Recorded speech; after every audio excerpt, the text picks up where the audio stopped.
Olá, tudo bem com você? Muito bom dia. Petroleiros começam paralisação de 72 horas nas refinarias, em solidariedade aos caminhoneiros. Mas TST considera o movimento ilegal, abusivo e estipula multa de R$500 mil por dia aos sindicatos. A maioria dos brasileiros apoia a paralisação dos caminhoneiros e defende sua continuidade, diz Datafolha.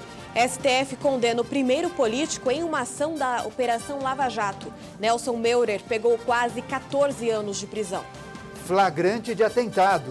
Imagens mostram um confronto entre um homem que atacou pessoas na Bélgica e a polícia. Na Colômbia, o Partido das Farc denuncia a morte de 24 combatentes só neste ano. Agora, na edição das 8h30 da manhã.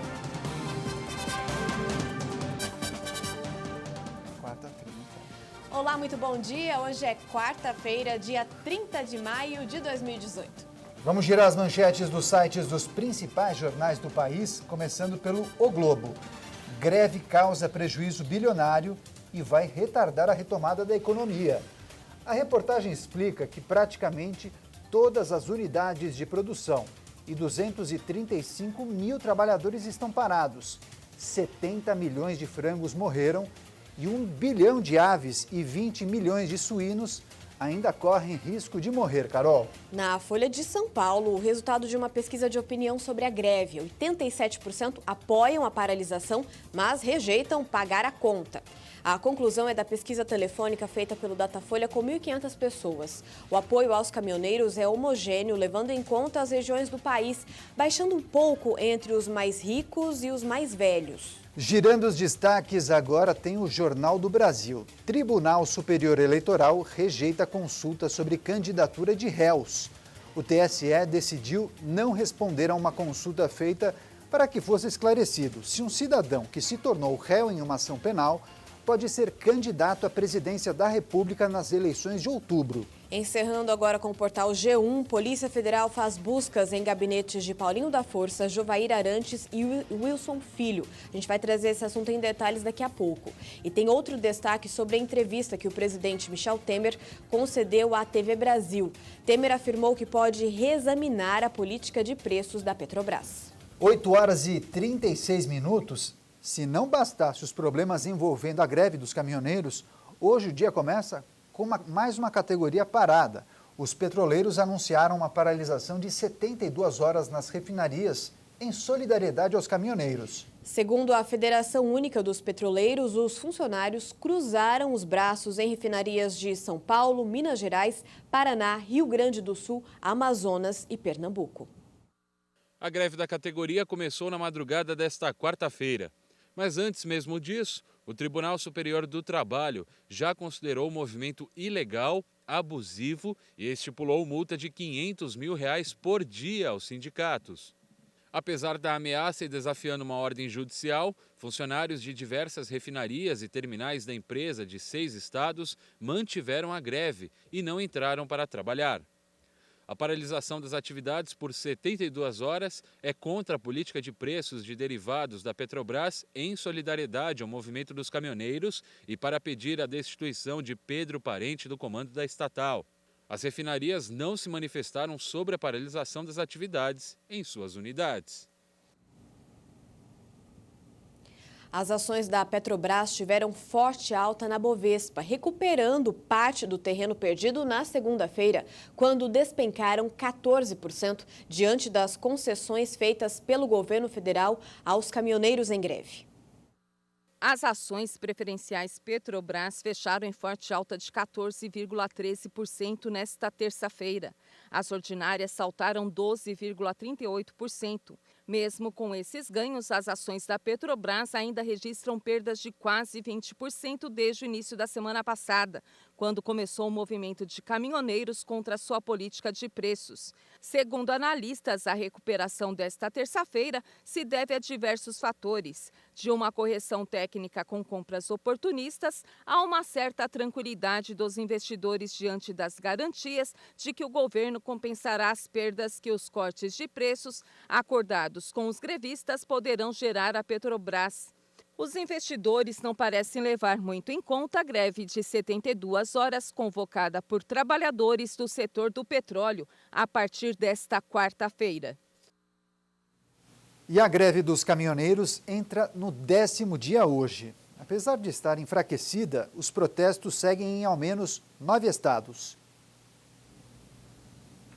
A falta de combustível nos postos em São Paulo provocou um aumento na procura pela instalação de cilindros de gás. O repórter Jonathan Alcalá encontrou uma loja onde a fila de espera já passa de uma semana.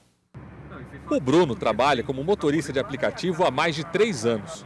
Percorre em média 500 quilômetros por dia.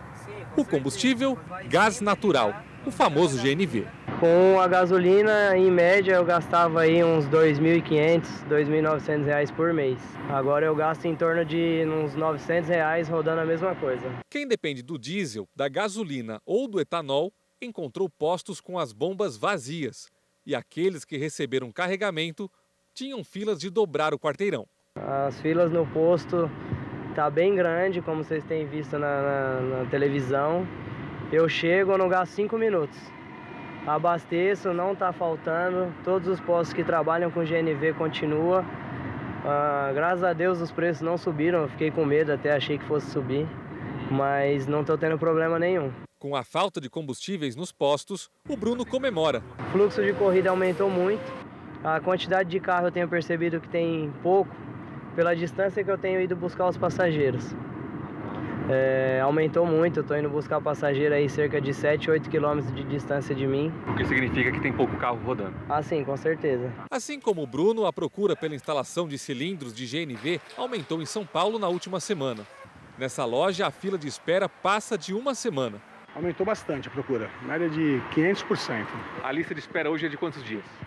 Em média uma semana, para agendar, para parar o carro para poder instalar. Eu vi que a garagem está cheia, todos esses carros aqui já estão aguardando essa conversão. Todos aguardando. Muitos não tem nem combustível para sair daqui, trouxeram para instalar, porque não tem como andar na rua, trouxeram. Aqui na garagem da oficina a gente percebe o aumento por essa procura. Alguns carros estão parados na calçada, esperando espaço lá dentro da oficina para conseguir entrar. Olha só, está todinha lotada. É preciso que o serviço de alguns termine para que outros carros que estão na fila consigam entrar e fazer a conversão pelo kit GNV. De acordo com o proprietário da loja, na semana retrasada, a média de procura pela conversão era de 2 carros por semana. O preço da instalação do kit varia entre 4 a 6 mil reais, dependendo do tamanho do cilindro. Em média, todos os instaladores, todo mundo que instalou hoje paga só a economia. A gente fala que não é nem o cliente que vai pagar, a própria GNV vai pagar as parcelas, tá? Dá uma economia em média de 50% a 75% sobre o que a pessoa gasta por mês, tá? Então, quanto mais roda, mais tem o retorno, né? E as prateleiras dos supermercados voltaram a receber mercadorias, depois que a greve dos caminhoneiros começou a se desmobilizar nesta terça-feira. Mas muitos consumidores reclamam dos preços altos e da falta de alguns produtos. Apesar da gigantesca greve de caminhoneiros ter começado a se desmobilizar, alguns produtos continuam faltando nas prateleiras dos supermercados, como nesse centro, no Rio de Janeiro. Muitos itens que antes eram acessíveis se tornaram praticamente artigos de luxo. Está um absurdo, os preços estão lá em cima, está terrível. O consumidor está gastando muito mais, está pesando no bolso, porque já era caro as coisas por causa dessa crise. Com essa greve de caminhoneiros, piorou. É o que a gente escuta falar em meios de comunicação, que a greve terminou, mas como estamos vendo, tem pontos do estado do Rio de Janeiro que a greve ainda continua. E mesmo terminando essa greve, se essa greve terminasse hoje, eu, com certeza, para normalizar tudo, mais uns 7 dias. A Mantiqueira, a maior produtora de ovos do país, estava há mais de uma semana sem poder vender no Rio e precisou sacrificar 100 mil aves por falta de alimentos. Mas na madrugada desta terça, 3 caminhões da empresa conseguiram viajar da Granja, em Minas Gerais, para o Rio, burlando possíveis bloqueios por vias alternativas, com escoltas privadas. 9 dias que a gente não conseguia chegar ao mercado com o produto. Há 9 dias a gente não conseguia chegar, um absurdo, né? Mas a gente, graças a Deus, estamos conseguindo atender. Os protestos impactaram diversos setores do país. A Associação Brasileira de Comércio Exterior estimou que $1 bilhão em produtos deixaram de ser exportados como resultado da paralisação. O Senado aprovou o projeto que elimina a cobrança de PIS/COFINS sobre o óleo diesel até o fim deste ano. A sessão foi tensa. Muitos senadores criticaram a política de preços da Petrobras e a eliminação da cobrança de PIS/COFINS sobre o óleo diesel. Para alguns parlamentares, esses recursos deixarão os cofres da Previdência, agravando o problema para o pagamento das aposentadorias. No fim, a proposta foi incluída no texto que prevê a reoneração da folha de pagamento de 28 setores da economia. E o Supremo Tribunal Federal condenou o primeiro político em uma ação da Operação Lava Jato. O deputado Nelson Meurer, do PP do Paraná, pegou quase 14 anos de prisão. A sessão foi retomada para a apresentação do voto de 3 ministros. Segundo a acusação, o deputado recebeu, entre 2006 e 2014, 29 milhões de reais em vantagens indevidas. O dinheiro teve origem em contratos da Petrobras e foi repassado pelo ex-diretor da estatal, Paulo Roberto Costa, para empresas fictícias operadas pelo doleiro Alberto Youssef. Os 2 filhos do deputado também foram condenados, mas apenas por corrupção passiva. Ainda não há previsão para o início do cumprimento da pena. Isso porque a decisão ainda precisa ser publicada, o que pode levar até 60 dias. A Polícia Federal realiza a operação batizada de Registro Espúrio nesta manhã, mira fraudes em registros sindicais e faz buscas na Câmara dos Deputados. O objetivo é desarticular uma organização criminosa que atuava junto ao Ministério do Trabalho. Entre os alvos da operação estão os gabinetes dos deputados federais Paulinho da Força, Jovair Arantes e Wilson Filho. A ação cumpre 64 mandados de busca e apreensão, 8 mandados de prisão preventiva e 15 mandados de prisão temporária, além de outras medidas cautelares. Os mandados são cumpridos no Distrito Federal, São Paulo, Goiás, Rio de Janeiro, Espírito Santo, Paraná, Santa Catarina e Minas Gerais. 8 horas e 46 minutos, depois do intervalo, você vai ver flagrante de atentado. E umas imagens mostram um confronto entre o homem que atacou pessoas na Bélgica e também a polícia. E ainda, na Colômbia, o Partido das Farc denuncia a morte de 24 combatentes só neste ano. Daqui a pouco a gente vê todos os detalhes. Até já!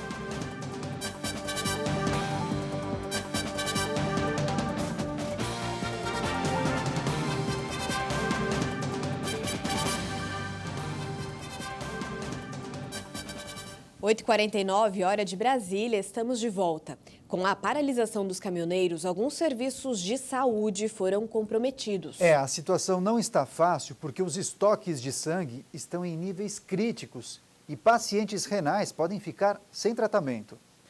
O estoque está quase no fim. A situação na Fundação Pro Sangue é considerada crítica. Desde que a greve dos caminhoneiros começou, o número de doadores por aqui diminuiu. A Fundação Pro Sangue abastece o Hospital das Clínicas e mais 100 hospitais da rede pública de São Paulo. O problema é que o estoque está com apenas 42% do ideal e só tem o suficiente para mais 2 dias. Hoje vocês estão trabalhando com estoque para mais 2 dias, né? Isso não é o ideal. Não, isso não é o ideal. Isso nos deixa ainda em uma situação bastante crítica. O ideal é que nós tenhamos um estoque pelo menos para 4 dias. Por causa da greve dos caminhoneiros, muitas pessoas souberam que o estoque de sangue estava baixo. E olha só, muita gente hoje veio aqui na Pro Sangue para fazer a doação. Só que mesmo com toda essa procura, o estoque ainda não se estabilizou. Então, o que eu sugiro é que eles venham nos horários do extremo do dia, ou bem mais cedo ou bem mais tarde, que normalmente esses horários são um pouco mais tranquilos. Mesmo com a fila de espera de até 4 horas, muitas pessoas decidiram esperar e ajudar a aumentar o estoque de sangue. Soube que a greve afetou aqui o estoque e decidiu fazer essa boa ação. Isso, exatamente, né? Só que tudo complicado, porque muita gente não conseguiu chegar, então faltando também pessoal da saúde para tirar o sangue, ficou uma demora maior, né? Esperou muito? Umas 4 horas, talvez. Aí eu vi que o estoque estava muito baixo, aí quando eu vim para cá, me surpreendeu muito, que tinha muita gente. Então eu cheguei aqui 10 horas e a doação está sendo feita agora. As clínicas de diálise também estão com problemas de abastecimento de insumos e alguns pacientes renais correm o risco de ficar sem tratamento. Em nota, a Associação Brasileira dos Centros de Diálise e Transplante explicou que ainda não foi possível a entrega de materiais necessários para o atendimento de mais de 100 mil pacientes. O Ministério Público e as secretarias estaduais e municipais de saúde já foram notificados de que várias clínicas pelo país continuam com problemas para abastecer o estoque. Legal, agora os destaques da previsão do tempo. Vamos começar dando uma espiadinha no Rio de Janeiro, que tal? Olha só, orla de Copacabana na sua tela, mar agitado, baixo movimento de veículos pela Avenida Atlântica, Carol. Exatamente, Daniel. Algumas nuvens cobrem o céu da capital fluminense, onde não há previsão de chuva e o calor deve voltar. Neste momento, os termômetros registram 23 graus e a máxima é de 29. Mas e na sua região, como será o clima hoje? Vamos ver na previsão do tempo para todo o país. Uma nova frente fria se aproxima do país e chega ao Rio Grande do Sul nesta quarta-feira, provocando mudanças no estado. Essa é a frente fria do feriado, que promete trazer chuva para a região sul, para Mato Grosso do Sul, parte do sudeste. E a previsão também é de queda nas temperaturas. O ar polar novamente vai alcançar Mato Grosso, Acre e Rondônia durante o próximo fim de semana. As áreas de instabilidade permanecem bastante ativas pelo extremo norte do Brasil e áreas litorâneas do Nordeste. Nesta quarta, acontecem pancadas de chuva com risco de chuva forte e raios a partir da tarde no centro-sul gaúcho. Nas outras áreas do Rio Grande do Sul, em Santa Catarina e no Paraná, faz calor com aumento da intensidade dos ventos. As rajadas podem chegar a 60 km por hora. Nesta grande área mais clara do mapa, que pega o centro-oeste, o sudeste, interior do Nordeste, Tocantins e Rondônia, o tempo segue ensolarado e bastante seco. Várias cidades poderão entrar em atenção à tarde, novamente com umidade relativa do ar entre 30% e 20%. O frio da madrugada no sudeste favorece novamente as condições para névoa e nevoeiro na faixa leste de São Paulo, no Grande Rio e na zona da Mata Mineira, e geada na Serra da Mantiqueira.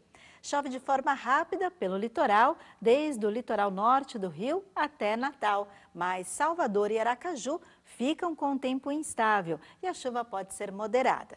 Tempo instável também pelo norte do Amazonas e no Amapá, com risco de mais temporais. Do Acre até o Maranhão, acontecem pancadas de chuva a partir da tarde, acompanhada por raios.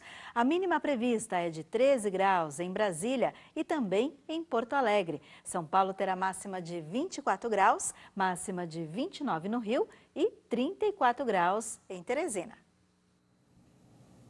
Vamos ao noticiário internacional. Imagens mostram o confronto entre o homem que atacou pessoas na Bélgica e a polícia. O agressor conseguiu matar 3 pessoas. Essas imagens foram gravadas de um prédio ao lado do local onde um homem identificado como Benjamin Herman fez refém uma funcionária de um centro escolar. A polícia se aproxima e começa o tiroteio.